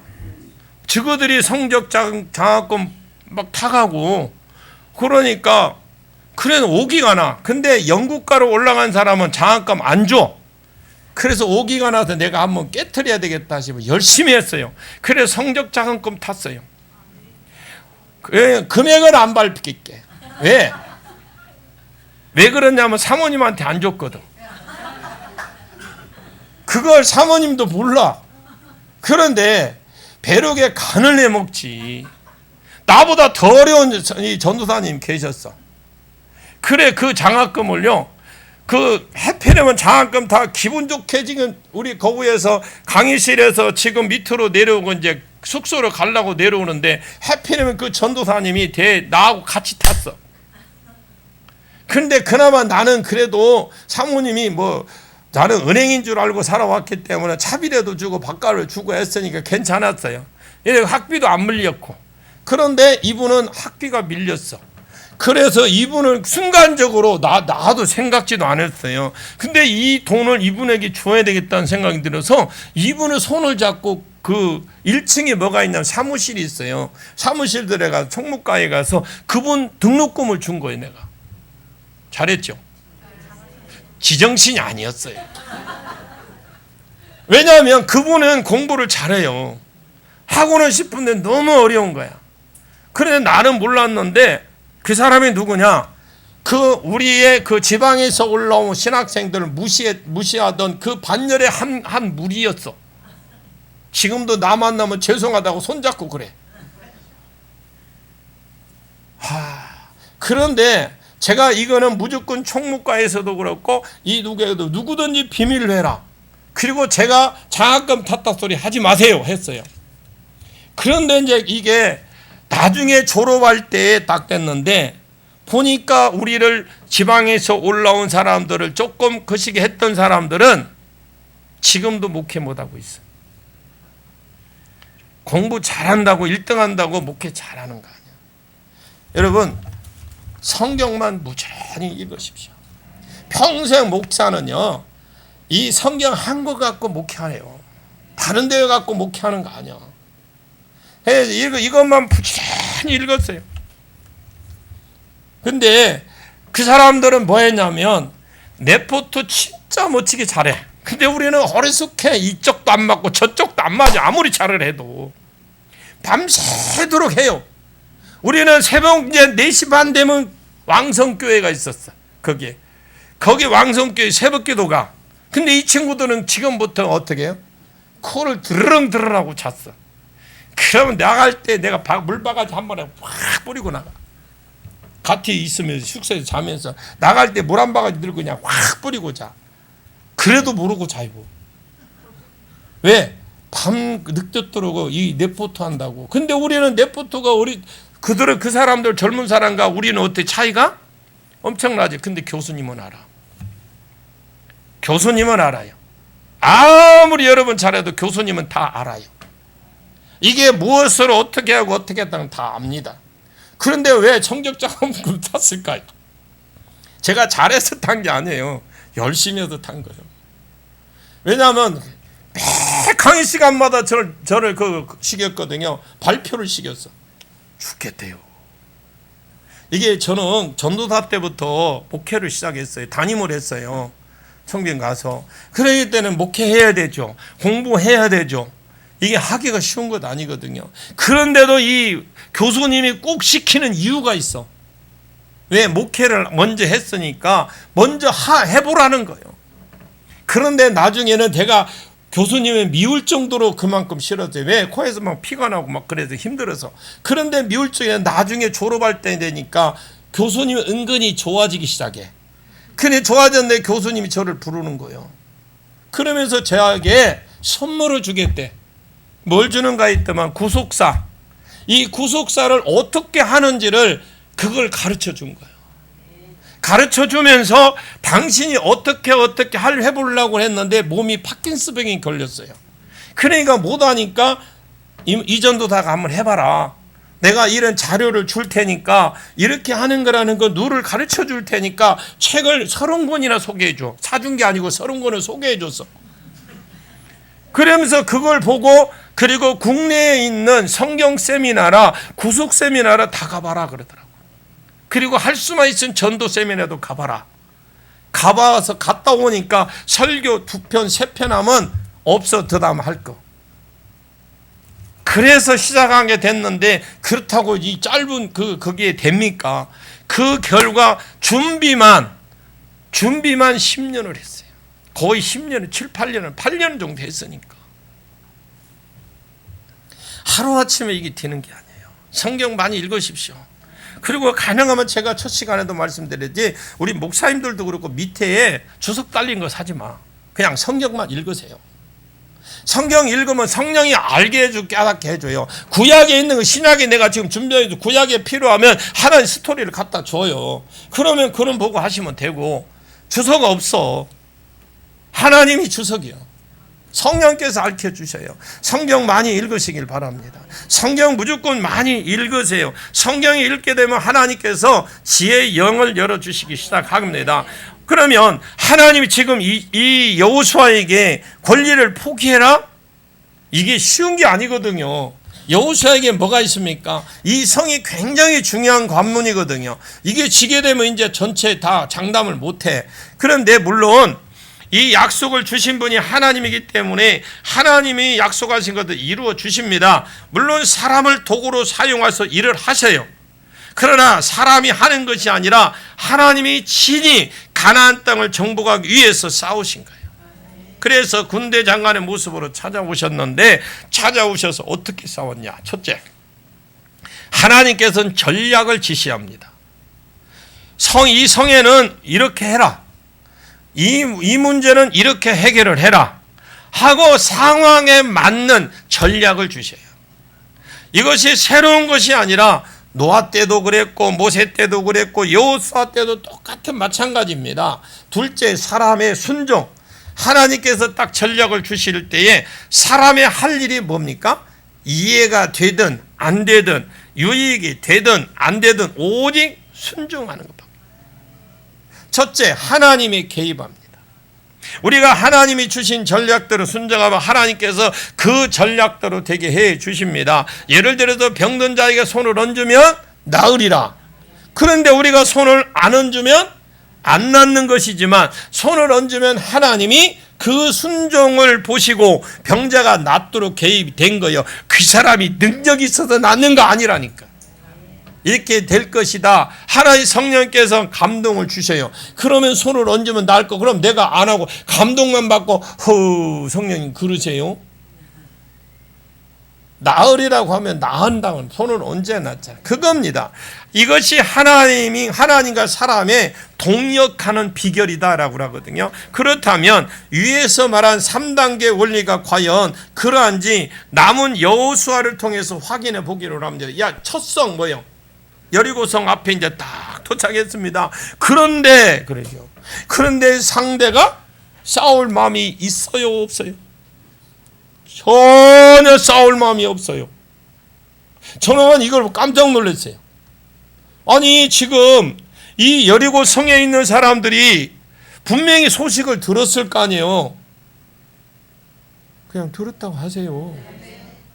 이스라엘에 대한 소문이 다 났어요, 지금. 그런데 이들이 싸울 생각이 없어. 상대가 싸울 생각이 없네. 그때 하나님이 그들에게 전략을 하다라는데, 상대방이 싸울 마음이 없는데 그냥 밀고 들어가라 안 했잖아요. 거기에 맞는 그 작전을 주시는데 6일 동안 매일 한 바퀴씩 돌라는 거예요. 또 여리고를 돌 때 순서까지 정해주잖아요. 맨 앞에 무장된 군인들, 그리고 나팔 든 제사장, 그 뒤에는 법궤를 맨 제사장, 나머지 백성들 순으로 쭉 한 바퀴 돌아라. 그리고 6일 동안 아무 일도 하지 마라. 돌아와서 한 바퀴 휙 돌고 나와서 아무것도 하지 말래. 그리고 하지 말고 돌다가 7일 때 나팔과 소리와 함께 외치면 여리고가 무너질 거라는 거예요. 그런데 놀랍게도 이스라엘 백성들이 이에 순종하고 시킨 대로 순종했습니다. 이 일로 인해 6일 동안 여리고성을 돌고 7일째 되드는 함성과 함께 여리고성이 무너져서, 신기한 건 밖으로 무너진 게 아니라 안으로 무너졌어요. 우리 이 동역자들과 함께 여리고성에 가봤는데 밖으로 무너진 게 아니라 안으로 무너졌더라고. 근데 이 성벽 두께가 장난이 아니오. 우리가 지금 불도저로 밀어도 안쪽으로 들어가기 힘들어요. 하나님이 행하시면 됩니다. 가나안 땅의 성읍 31개 성읍 중에 두 번째로 맞이한 성이 아이성입니다. 하나님 이스라엘 백성이 자기 생각에 여기는 내 힘으로 할 수 있다고 여기고 하나님께 묻지 않고 마음대로 하다가 대패를 당합니다. 이에 정신을 차리고 하나님께 기도하는데 하나님께서 복병을 쓰라고 하잖아요. 여러분, 우리가 시때때마다 필요할 때 어떤 일이 크고 작은 이 길이든 뭐든지 하나님께 묻고 전략을 받으십시오. 그래서 이 정신을 차리고 다시 하나님께 기도하자 복병계를 쓰는데 3만 병사를 뽑아서 성 위에 매복을 시키고 또 서편에 5,000명을 매복시키고 공격하다가 거짓으로 패한 척 뒤로 도망가다가 유인해서 성문이 열리고 그냥 따라오면 그 뒤에 숨어있던 그들이 들어가서 그 아이성을 치라. 그리고 여리고성이 무너지고 아이성도 패배하고 심지어 기브와 온 족속은 아예 항복을 하고, 그러자 위기감을 느낀 가나안 남부 지방의 아도니 세덱을 중심으로 한 남부의 연합군이 이스라엘을 싸우기 위해서 전에 배신한 기브온을 잡아 죽이려고 옵니다. 이 소식을 들은 여호수아가 바로 군대를 출전시킵니다. 그러자 하나님이 이번에는 작전 명령을 하세요. 여러분, 여리고 여호수아를 자꾸 읽어보십시오. 처음에는 작전이 뭔지 이렇게 보면 나중에 되면 하나님의 손길이 세심하게 하나하나까지도 다 주장하세요. 당시에 이스라엘군은 본진인 길갈에 있었어요. 근데 이것을 군사학적으로 기브온까지 거리가 꽤 되었기 때문에 남방연합군은 속전속결 전략으로 기브온을 잡아 죽이려고 했어요. 빨리 이것들을 배신했다고. 그러나 하나님은 밤새 군대를 진군시킵니다. 밤새 하나님이 하시는 일이에요. 기습작전을 펼치도록 합니다. 패배한 군대가 도망갈 때 우박을 내려서 싸우게 해주셨어요. 아멘은 안 하는 거 보니까 이거 당연한 걸 그러겠지만 아니에요. 저는 이 사건을 보면서 굉장한 하나님의 역사가 세심한 걸 느껴요. 여리고와 아리성 그리고 남부 지방의 모든 왕들을 패하자 이번에는 이 북쪽은 하솔 왕이 야빈을 중심으로 해서 한 두목들이 연합군을 결성하며 그때에도 하나님이 여호수아에게 그들에게 인하여 두려워하지 말고 이렇게 말씀하시면 내 이맘때에 내가 그들을 내 손에 넘겨주겠다 이렇게 약속을 합니다. 하나님께 순종한 결과가 광야에서 하나님 앞에 순종하고 그 순종을 했던 그 몸에 배였던 여호수아가 가는 곳마다 하나님 앞에 하나님이 연결해 주시고 이기게 해 주시고 또 하나님 그 순종의 결과를 보여주시는 부분이거든요. 이게 그냥 일어난 게 아니에요. 여호수아가 잘한 거 하나도 없어요. 그냥 모세에 따라 따까리 노릇만 했어. 그런데 여호수아가 본 게 뭐냐? 하나님 앞에 반역하고 하나님 앞에 그게 뭔가 지도자를 반역하면 안 되는구나. 대적하면 안 되는구나. 그냥 순종하니까 이루어지네. 그러니까 모세가 죽고 여호수아에게 넘기니까 여호수아는 조금 당황은 했겠지만 그냥 받아들인 거. 왜? 이미 순종하니까 하나님이 되더라. 내가 그래 수말도 안 하고 순종하잖아요. 가는 곳마다 그래 갑자기 군대 장관이 일어나잖아. 일어나니까 그도 그 앞에 적군입니까? 아군일까요? 나 아군도 아니고 적군도 아니다. 군대장. 그렇습니까? 하고 순종해버리잖아요. 여러분 이게 하나님께 쉽지 않아요. 광야에 40년 동안 이미 순종의 훈련이 되었기 때문에 쉽게 할 수 있는 겁니다. 거기에서 우리가 여호와가 적군을 기습할 승리를 맛보게 하는데 가나안 땅은요 여호수아가 싸움을 잘해서 차지한 땅이 아니라 하나님께서 약속하신 대로 그 땅을 정복하기 위해서 친히 싸워 주셨기 때문에 얻은 땅이 가나안 땅입니다. 이러한 사실을 여호수아의 고별 설교에 보면 다 남아 있어요. 여호수아 23장은 나이 들어서 노인이 된 여호수아가 고별 설교를 하는 장면이 나오는데 여호수아가 이런 설교를 합니다. 너의 하나님 여호와 그는 너희를 위해서 싸우셨고 그가 너희 대적을 너희 앞에서 쫓아내셨고 강한 나라들을 너희 앞에서 쫓아내셨고 그가 너희를 위해서 싸우셨다. 이게 고별 설교예요. 이 말씀의 뜻이 뭘까요? 바로 아브라함과 주셨던 두 번째 약속을 성취가 되었다라는 겁니다. 이제 두 번째가 성취되었고 이스라엘 백성들이 가나안 땅을 기업으로 받습니다. 그러나 완전하게 이루어진 것은 아니죠. 완전하게 이루어진 건 아닙니다. 그 이유는 지금 하나님께서 믿음의 조상에게 가나안 땅을 약속하실 때에 그걸 잘 들으셔야 돼요. 이유는 하나님께서 믿음의 조상들에게 이 가나안 땅을 약속하실 때에 이 땅을 너와 내 자손에게 주겠다고 말씀했기 때문에 그런 거예요. 가나안 땅에 오실 그리스도입니다. 가나안 땅에 오실 분이 그리스도예요. 갈라디아서 3장 16절에 내 자손들이라고 하지 않고 내 자손 이렇게 단수를 사용하신 것은 그리스도를 가리키는 거라고 했어요. 이제 가나안 땅이 딱 밟았으니까 이 땅에 그리스도만 오시면 두 번째 약속은 성취가 됩니다.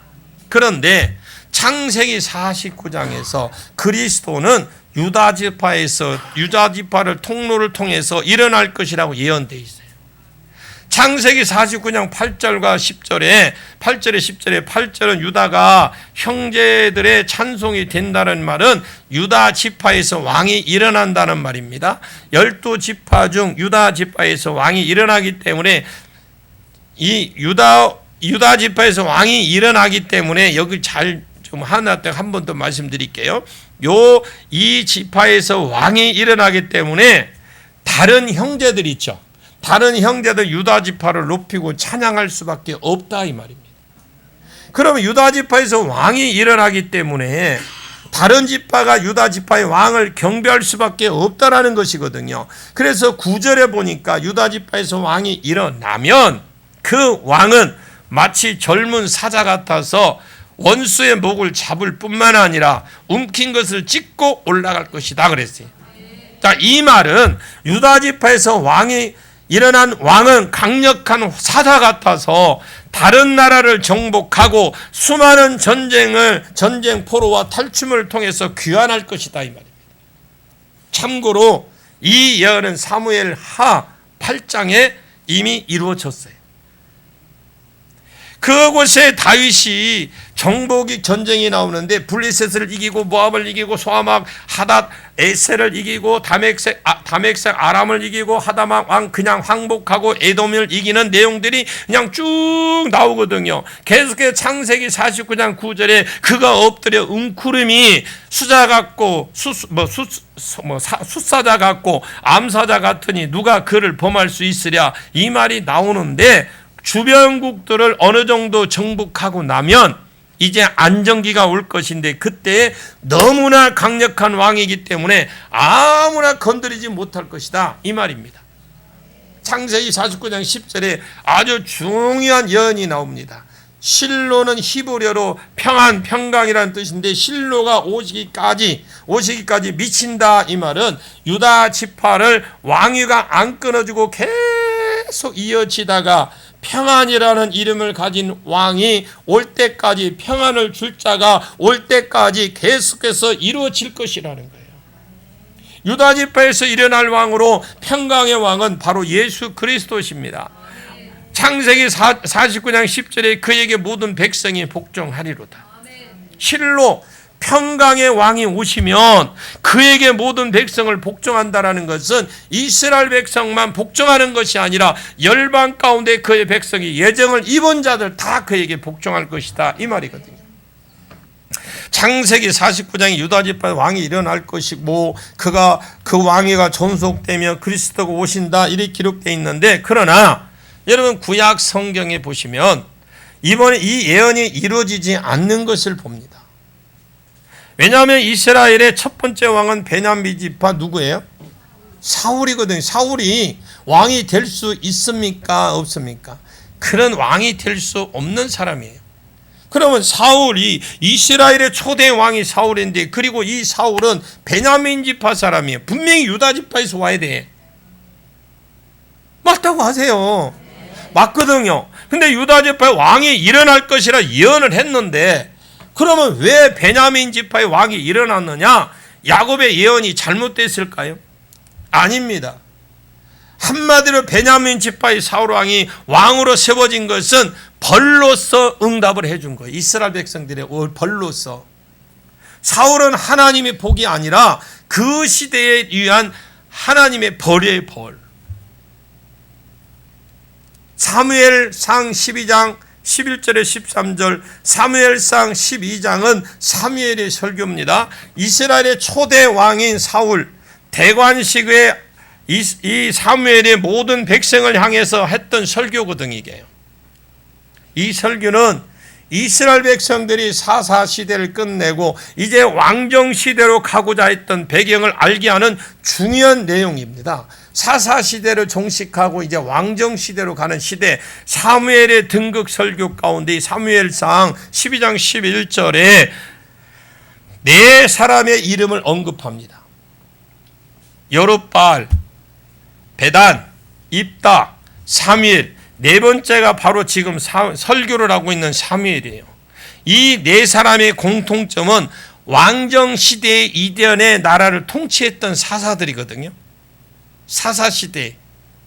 하나님께 12사사를 통해서 이스라엘 백성 사방 원수들 손에서 구원해 주셨어요. 이 말은 뭐냐면, 사사기를 보시게 되면 우리가 이 전주에서 지금 막 전쟁을 일어났는데 익사는 몰라.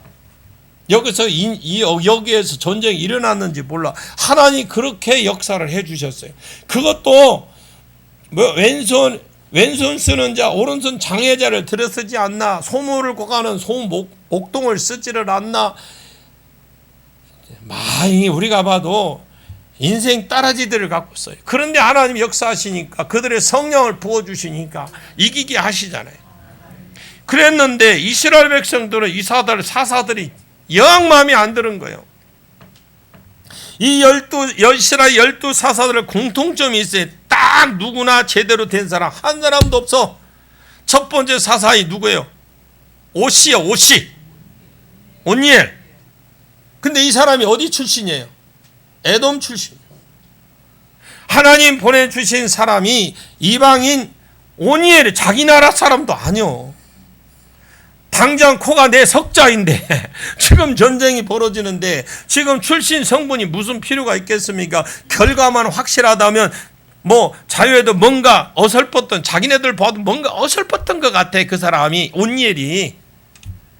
두 번째 사사인 예훗, 히브리어로 오른손 불구, 왼손잡이라는 뜻이거든요. 성령께서 예훗에게 임하셔서 왼손에 오른손처럼 쓸 수 있도록 능력을 주시지만 결과적으로 이스라엘의 두 번째 사사는 불구자였어요. 오늘날 말은 장애자였어요. 세 번째 사사 삼갈, 전직 농부. 상갈은 블레셋 사람도 손에서 이스라엘 백성을 구원했지만 그는 소모는 막대기로 무려 600명 블레셋 사람들을 쳐 죽이고 이스라엘 백성들을 구원했어요. 이것은 바로 성령이 임했기 때문에 실제로 용기와 싸움의 기술을 전파해 준 겁니다. 여러분, 어려운 일이 있다고 하나님이 함께 하시면 된다니까. 네 번째 사사는 누굴까요? 여자 사사입니다. 드보라. 어떤 기록에 보니까 이스라엘 남자들의 세 가지가 감사했다네. 이방인으로 태어나지 않은 거, 또 종의 신분으로 태어나지 않은 거, 여자로 태어나지 않은 거, 심지어 여자가 구약시대에 사사가 됐어요. 그 이유는 바로 남자가 값어치를 못하니까, 남자값을 못하니까 하나님이 여자를 사사를 세운 거예요. 우리 남자들 정신 차립시다. 오늘날 남자 목사보다도 여자 목사가 더 많아졌어요. 정신 지금 안 차리면요, 이 사사시대가 그런 거예요. 네, 다섯 번째 기도원. 이 사람은 겁쟁이 중에 겁쟁이잖아요.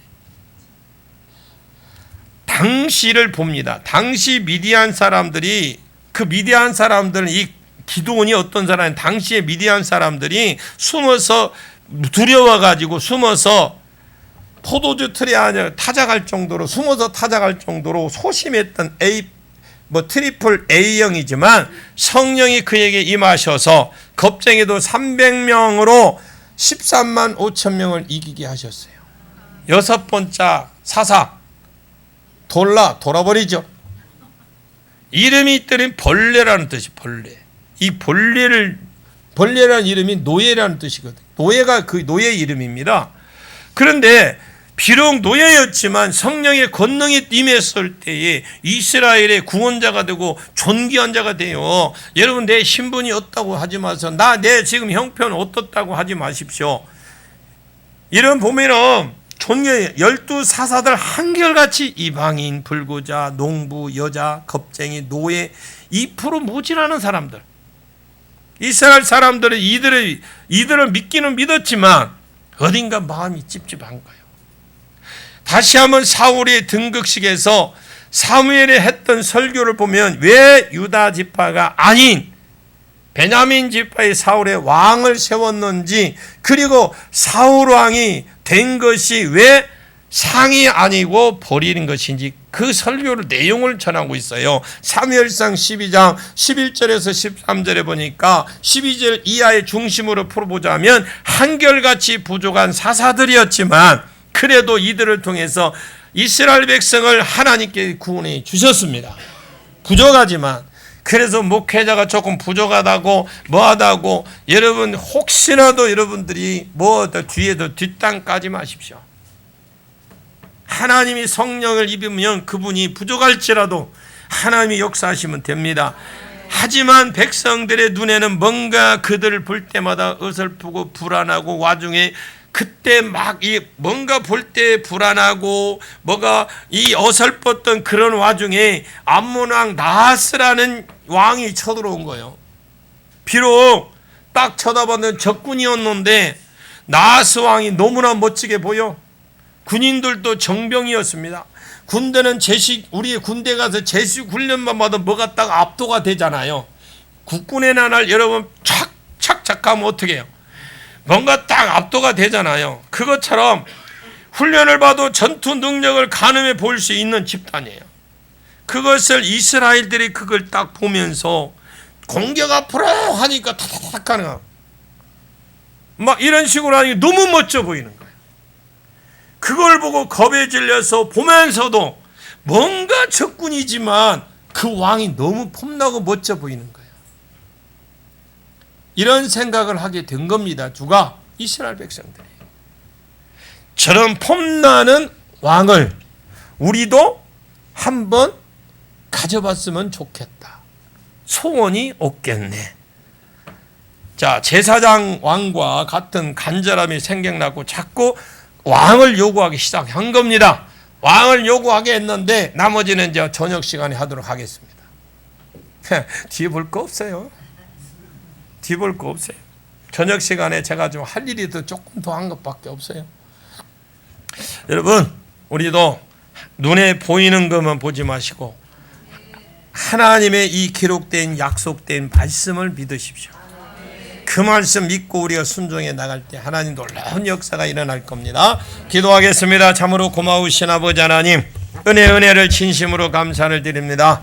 아버지 하나님, 이번 구속사를 통해서 우리에게 이 구약 성경의 그 구속사를 알리는 그런 알게 되는 지혜 능력 주시고, 한 번 들어서 안 되면 계속 듣고 보고 해서 하나님 마음이 어떤 이든지, 하나님이 왜 이런 계획을 가지고 뜻이 무엇인지, 우리에게 어떤 생각과 어떤 계획을 가지고 어떤 마음을 가지고 이런 일을 하셨는 구약의 성도들을 이렇게 어려운 과정 속에서도 훈련시키고 순종의 훈련을 시켰는지 주님 알게 해주시고 깨닫는 지혜 능력도 허락해 주시옵소서. 예수님의 이름으로 간절히 기도하옵나이다. 아멘. 할렐루야. 하나님의 은혜 가운데 우리도 날마다 은혜 가운데 이루어지기를 축복합니다.